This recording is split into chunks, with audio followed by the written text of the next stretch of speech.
Hello students, Namaste everyone. This is Sudeep Sir this side, your physics teacher, teaching you electric potential and capacitance, and it seems to be endless because ये चलता ही जा रहा है and it's not getting over. नए नए topics मेरे दिमाग में आ रहे हैं and I feel के आपको मैं सारे टॉपिक्स करवा दूँ ताकि आप कॉन्सेप्चुअली एनहेंस हो। और इसी के चलते एक बहुत ही अच्छा टॉपिक यहाँ पे डिस्कस कर रहे हैं, potential in case of to concentric spheres. Students, आपके सामने दो कॉन्सेंट्रिक स्फीयर्स यहाँ पे रखे हुए हैं और दोनों के you can see that they have a common centre. इसके जो स्मॉलर स्फीयर है उसके ऊपर का चार्ज है Q1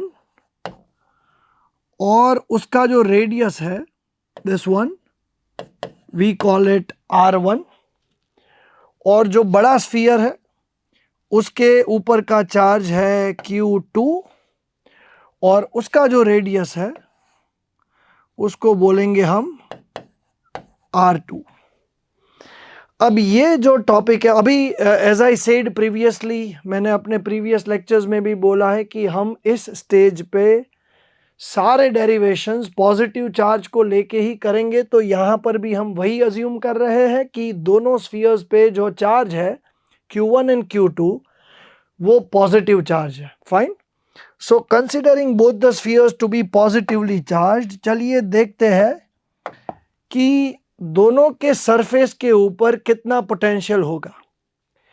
तो यहाँ पे मैं दो पॉइंट सेलेक्ट कर रहा हूँ, एक पॉइंट यहाँ पे और एक और पॉइंट यहाँ पे। इस पॉइंट को हम नाम दे देते हैं पॉइंट P और इसको पॉइंट A बोलते हैं। पॉइंट P इसलिए नहीं क्योंकि अगर मैं इसको P बोलूँगा तो मुझे इसको Q बोलना पड़ेगा और ऑलरेडी Q यहाँ पे हाजिर है। तो इसको मैं नाम दे रहा हूँ पॉइंट A और इस पॉइंट का नाम है पॉइंट B। अब स्टूडेंट्स क्या करते हैं कि पॉइंट A और पॉइंट B के ऊपर का पोटेंशियल फाइंड करते हैं, जो कि इतना इजी नहीं है। अगर पॉइंट A की बात करें, आप पॉइंट A को केयरफुली ऑब्जर्व कीजिए। अगर पॉइंट A की बात करें तो पॉइंट A जो है वो स्मॉलर स्फीयर के सरफेस के ऊपर है, पर वो बिगर स्फीयर का इंटीरियर पॉइंट है। मैं फिर से बोल रहा हूं, पॉइंट A की अगर बात करें तो वो स्मॉलर स्फीयर के सरफेस के ऊपर है और वो जो बिगर स्फीयर है उसका इंटीरियर पॉइंट है, उसके अंदर है। तो आपको सरफेस के ऊपर पोटेंशियल, किसी चार्ज स्फीयर के सरफेस के ऊपर पोटेंशियल कितना होना चाहिए और किसी चार्ज स्फीयर के इंटीरियर पॉइंट में पोटेंशियल कितना होना चाहिए, इसके कॉन्सेप्ट्स आपको क्लियर होने चाहिए। चलिए पॉइंट A के ऊपर पोटेंशियल फाइंड करते हैं, जिसको मैं बोलता हूं VA। अब जैसे कि मैंने बोला कि ये जो पॉइंट है वो इनर स्फीयर के सरफेस के ऊपर है, तो सरफेस के ऊपर पोटेंशियल की जो फॉर्मूला होती है उसको यहाँ पे अप्लाई करेंगे और ये हो जाएगा KQ1/R1। इसी तरह से पॉइंट, यहाँ पे बात खत्म नहीं हो जाती है। पॉइंट A जो है वो बिगर स्फीयर का इंटीरियर पॉइंट होने की वजह से, बिगर स्फीयर की वजह से जो पोटेंशियल होना चाहिए उसको भी हमको फाइंड करना पड़ेगा। और वो पोटेंशियल होगा, अगर आपको याद हो स्टूडेंट्स, तो किसी भी स्फीयर के सारे इंटीरियर पॉइंट्स पे, अगर आपके पास एक यूनिफॉर्मली चार्ज्ड स्फीयर है, उसके सारे इंटीरियर पॉइंट्स में इलेक्ट्रिक फील्ड आपका ज़ीरो होगा और जहाँ पे फील्ड ज़ीरो होता है वहाँ पे पोटेंशियल कांस्टेंट होता है। फिर वहाँ पे क्वेश्चन अराइज होता है कि कांस्टेंट मतलब कितना, तो आंसर है same as that on the surface. तो बिगर स्फीयर के सरफेस के ऊपर जितना पोटेंशियल होगा उतना ही पोटेंशियल उसके सारे इंटीरियर पॉइंट्स पे होगा। तो A being an interior point for the bigger sphere, तो बिगर स्फीयर के सरफेस के ऊपर का पोटेंशियल होगा KQ2/R2 और वही पोटेंशियल पॉइंट A पे होगा। तो यहां पे potential due to bigger sphere will be KQ2/R2।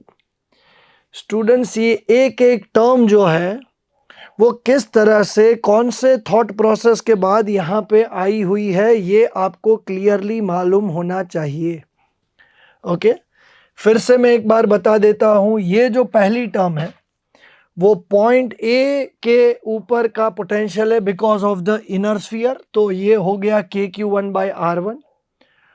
और जो सेकेंड टर्म आपकी है वो point a being an interior point for the bigger sphere, bigger sphere के सरफेस के ऊपर जितना पोटेंशियल होगा उतना ही पोटेंशियल सारे इंटीरियर पॉइंट्स पे होगा, और इसलिए यहाँ का पोटेंशियल होगा KQ2/R2, potential at point A because of the bigger sphere.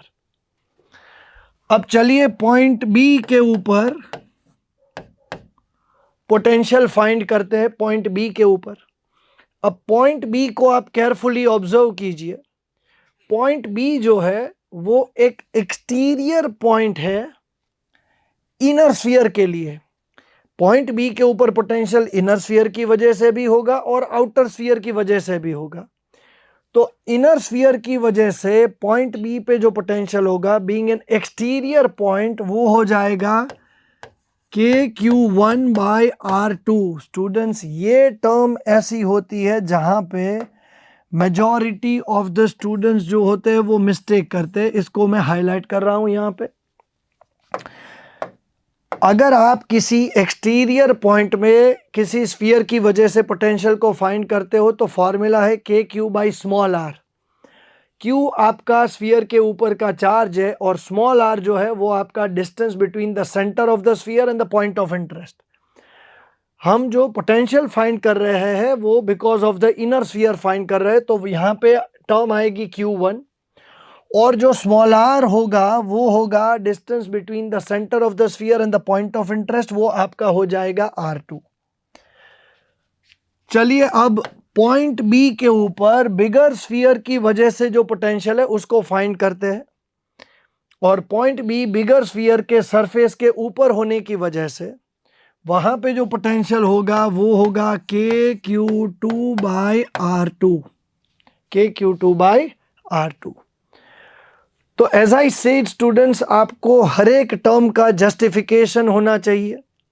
मैं चारों टर्म्स फिर से एक बार आपको क्विकली एक्सप्लेन कर देता हूं। जो ये पहली टर्म है, पहले हमने पोटेंशियल एट ए को फाइंड किया। पोटेंशियल एट ए जो है वहां पे दो स्फीयर्स की वजह से पोटेंशियल होगा, इनर स्फीयर के सरफेस के ऊपर, आउटर स्फीयर का इंटीरियर पॉइंट। जो पहली टर्म है वो इनर स्फीयर के सरफेस के ऊपर का पोटेंशियल है KQ1/R1। जो दूसरी टर्म है वो आउटर स्फीयर का इंटीरियर पॉइंट होने की वजह से the potential will be same as that on the surface, तो ये हो गया KQ2/R2। बी के ऊपर पोटेंशियल दोनों स्फीयर की वजह से होगा। बी पॉइंट इनर स्फीयर का एक्सटीरियर पॉइंट है, तो वहां पे चार्ज इनर स्फीयर का आएगा, डिस्टेंस जो आएगा वो R2 होगा, तो KQ1/R2। ये टर्म बहुत ही इंपॉर्टेंट है। और पॉइंट बी बिगर स्फीयर के सरफेस के ऊपर होने की वजह से KQ2/R2 उसका पोटेंशियल। अब स्टूडेंट्स, ऐसे ही किसी भी एजेंडा के बगैर चलिए VA-VB को परफॉर्म करते हैं, देखते हैं क्या आता है। अब ऐसे तो मैं कुछ भी नहीं करता, लेकिन जब VA-VB आप यहाँ पे परफॉर्म करोगे तो आप यहाँ पे देख सकते हो कि आपकी जो ये वाली टर्म है KQ2/R2, ये आपकी टर्म कैंसिल हो जाएगी, और यहाँ पे इस टर्म में से आपको इस टर्म को माइनस करना पड़ेगा। KQ1 जब आप कॉमन लेंगे तो ब्रैकेट के अंदर आएगा 1/R1 माइनस 1/R2। ये आपको मिला potential difference between A and B. चलिए ध्यान से इस टर्म को देखते हैं।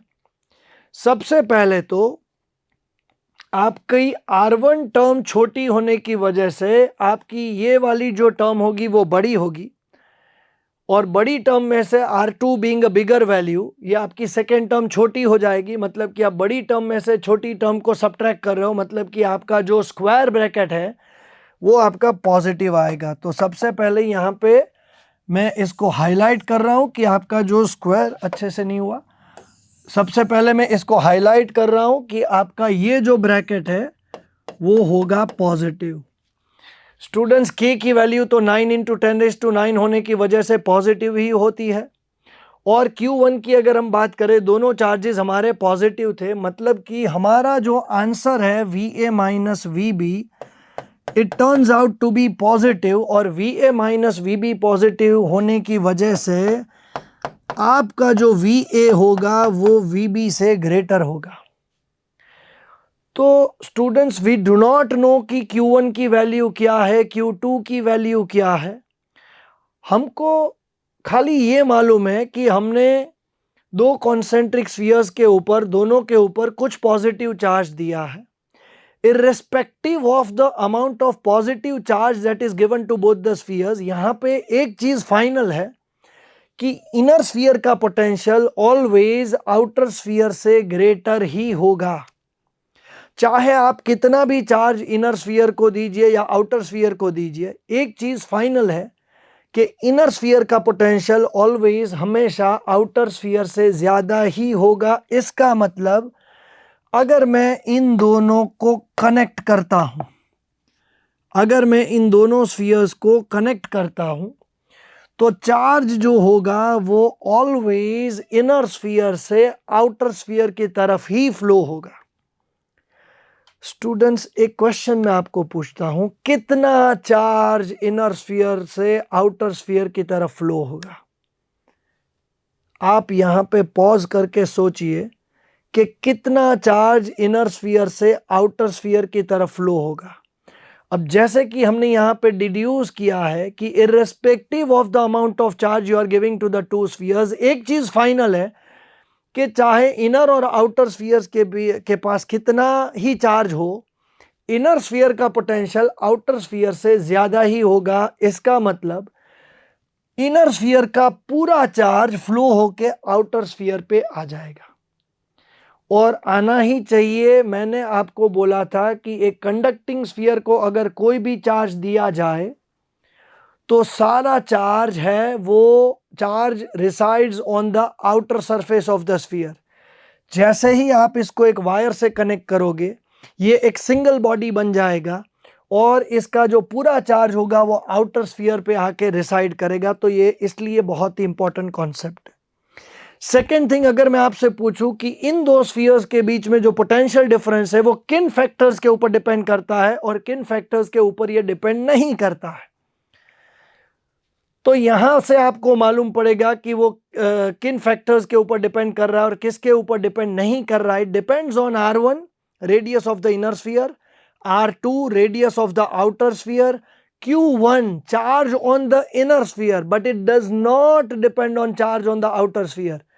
स्टूडेंट्स, दो स्फीयर्स के बीच का जो पोटेंशियल डिफरेंस है वो आउटर स्फीयर के पास कितना भी चार्ज हो उसके ऊपर डिपेंड नहीं करता। यहां से एक trick based question higher level competitive exam में पूछा जाता है। मैं उस क्वेश्चन को आपके साथ शेयर कर रहा हूं, आप वर्बली इसको समझ लीजिए। डेटा बहुत इंपॉर्टेंट है, डेटा याद रखिए।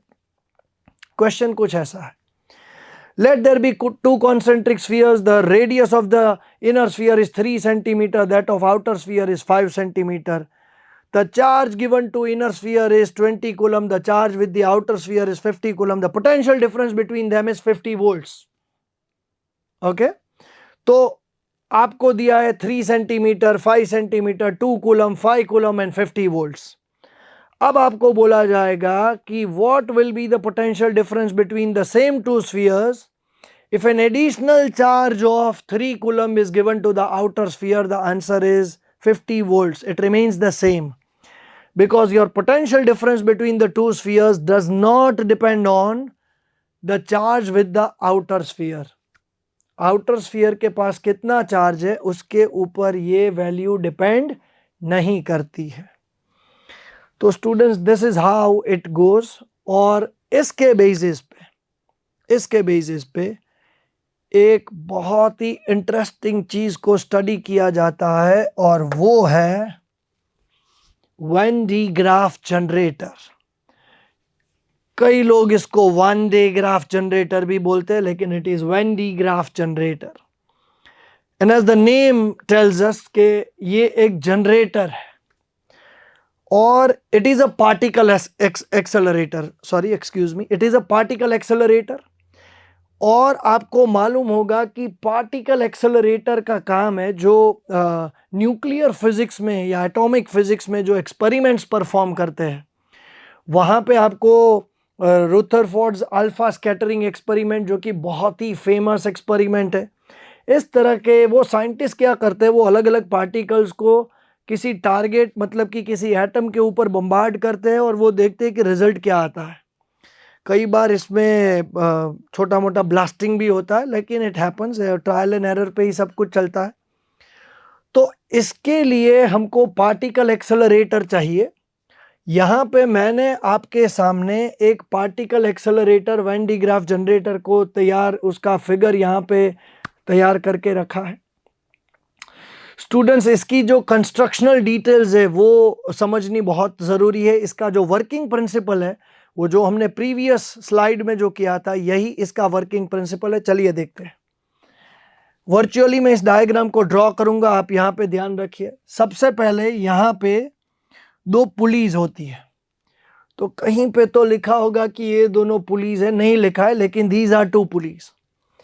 इसके ऊपर एक नॉन कंडक्टिंग मटेरियल का बेल्ट इसके ऊपर होता है। तो यहाँ पे आप देख सकते हो फ्लेक्सिबल नॉन कंडक्टिव बेल्ट इसके ऊपर। जब ये पुली रोटेट करेगी, आप देख सकते हो ये पुली इस तरह घूम रही है और ये पुली इस तरह रोटेट कर रही है।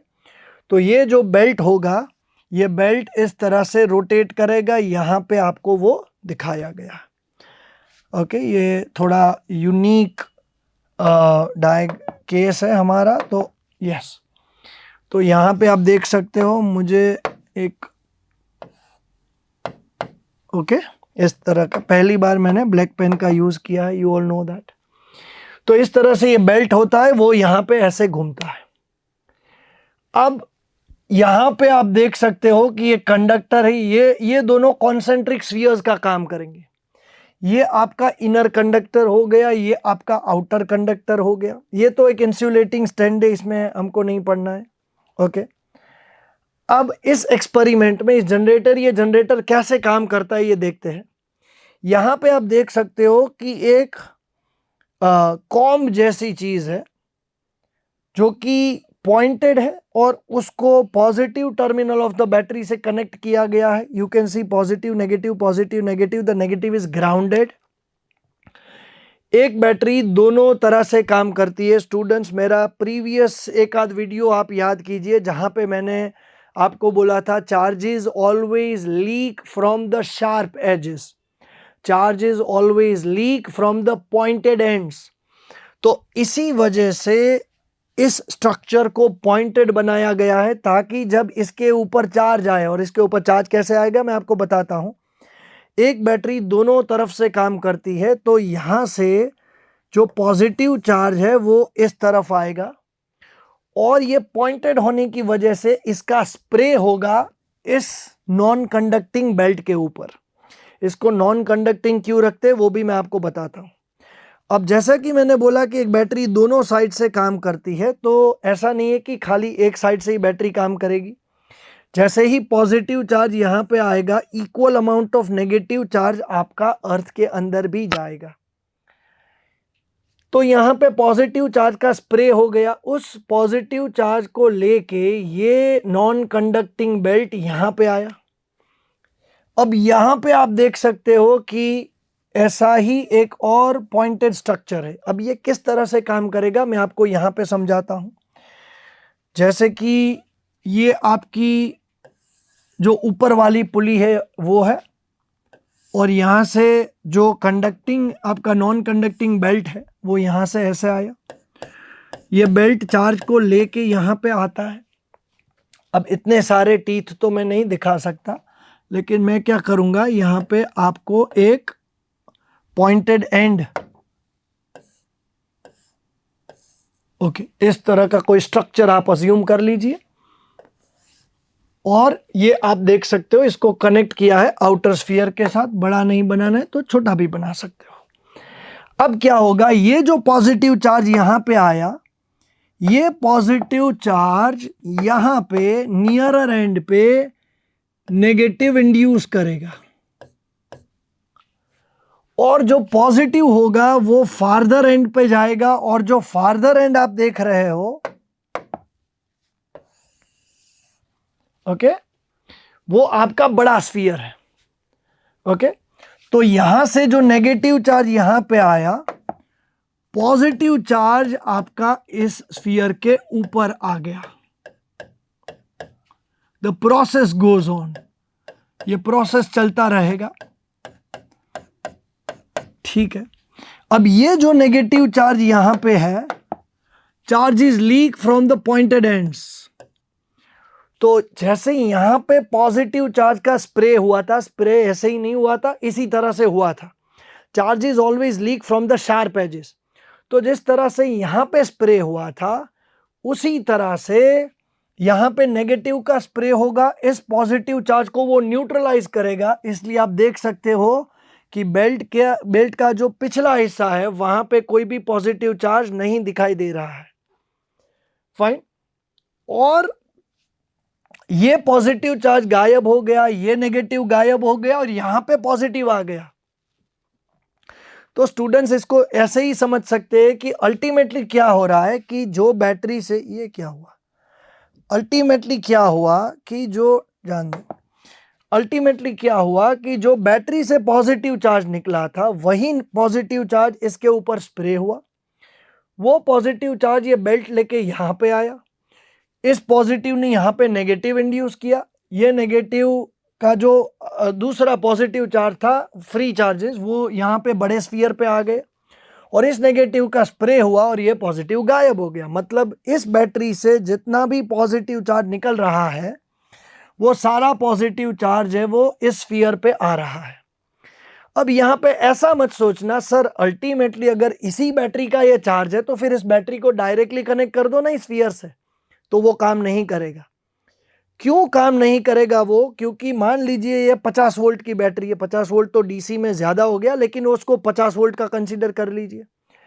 अब ये 50 वोल्ट की बैटरी जब आप स्फीयर से कनेक्ट करोगे, तो जब दोनों 50 वोल्ट पे आ जाएंगे तब दोनों का पोटेंशियल सेम हो जाएगा। There won't be any potential difference and charge flow will stop. और यहां पे क्या हो रहा है कि चाहे इसके ऊपर कितना भी चार्ज आ जाए, इनर स्फीयर का पोटेंशियल हमेशा आउटर स्फीयर से ज्यादा ही होगा।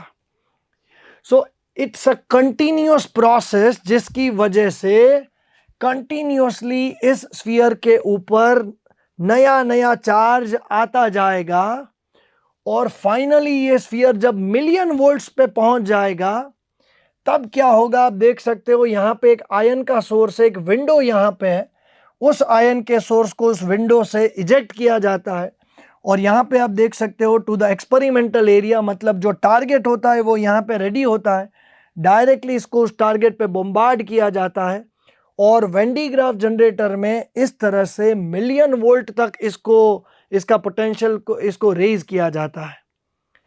तो students this is how it works, इस तरह से ये काम करता है। And I hope you found it interesting, आपको ये इंटरेस्टिंग लगा होगा।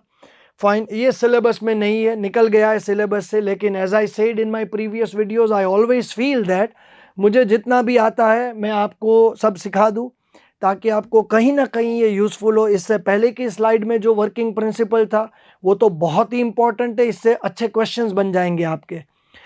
तो स्टूडेंट्स इस वीडियो में इतना ही। मुझसे जुड़े रहिए फिजिक्स को इसी तरह से इंटरेस्टिंग वे से पढ़ने के लिए। Thank you very much for learning physics from me at edge.in। Thank you.